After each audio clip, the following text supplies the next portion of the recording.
एक नवीन महादेव मंदिराचा शोध लागलेला आहे आणि मौजे माडज तालुका उमरगा येथे प्रतिमा 51 चे महादेव मंदिर गावांतर्गत सिमेंट रस्ता आणि हे महाराष्ट्र शासनाचा बोर्ड आहे 2024.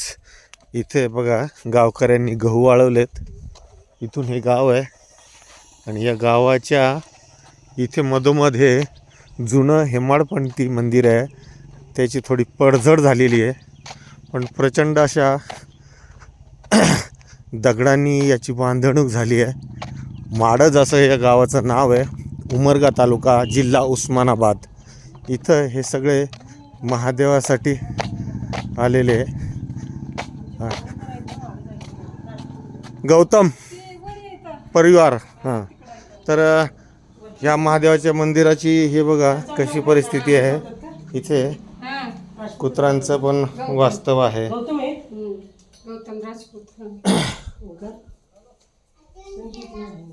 तो काय नाव आहे महादेवाच्या मंदिराचं? महादेवाचं मंदिर माडज असंच म्हणतात का? बरं बरं. कसं दुसरीकडे कसं किल्लारीचं निळकंठेश्वर असं नाव आहे. वैजनाथ मंदिर आहे. बरं बरं. हे लय जुनं आहे ना? फारच सुंदर मंदिर आहे आणि झाली आता. हा इतके दिवस जरा पडझडीत होती तर गावकऱ्यांनी माहिती दिली की आता याची सुधारणा करतायत. याच्या आधी हां पण केलं सगळं. तर मला वाटतं आपल्या टी व्हीवर जी कथा येते महादेवाची त्याचा परिणाम आहे. सगळीकडे जागृती चालू आहे. सगळेजण आता महादेवाची पूजा करतात, येतात. सुधारणा चालू आहे मंदिरामध्ये आणि फारच सुंदर नक्षीकाम आहे बघा. इथे ह्या मंदिरावर कोरीव चित्र आहेत, शिल्प आहेत आणि ह्या शिल्पांचा आणि आपल्या महादेवाचा काही संबंध आहे. हां वर्षभरात जास्त झाले बघा.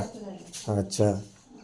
आणि माडज गाव हे कुठल्याही हायवेला जोडून नसल्यामुळे अजून मध्ये गाव आहे आणि इथून कुठल्याही मोठ्या शहराचा रस्ताही नाही. त्यामुळे थोडं इकडं दुर्लक्ष झालेलं आहे.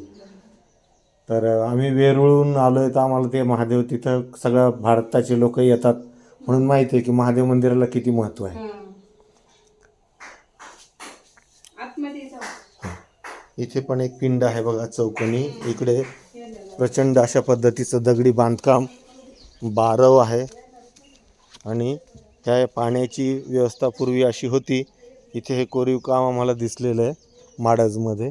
आणि ह्या मंदिराच्या ह्या बांधकामामध्ये बघा आपलं हे मंदिराचा गाभारा इथं आहे आणि इथे एक बाळ पण दिसतंय. तिथे महिलांची पूजा चालू आहे आणि महादेवाच्या अशा स्वरूपामध्ये आज आम्हाला त्याचं दर्शन होतं आहे.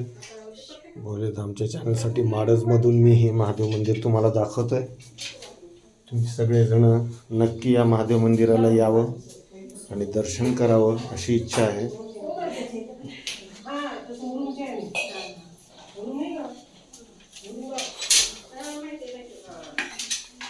मला वाटतं पशुपतीनाथचं व्रत घेतलेल्या महिला सगळ्या पूजेची तयारी करून आलेल्या आहेत.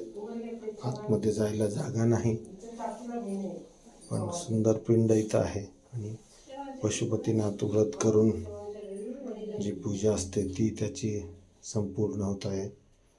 तेव्हा आपण सर्वांनी इथून या जुन्या मंदिराला भेट अवश्य द्यावी.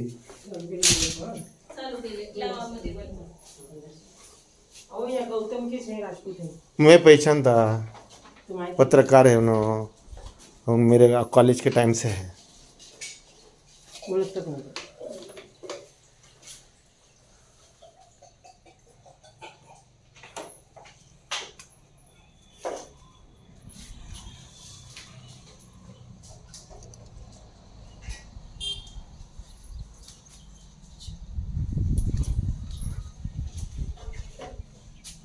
असं हे माडजवरून महादेव मंदिराचं दर्शन मी तुम्हाला देत आहे आणि सगळ्या ठाकूरजी का भोलेरावांना हे आपलं मंदिराचं दर्शन घ्यावे ही विनंती.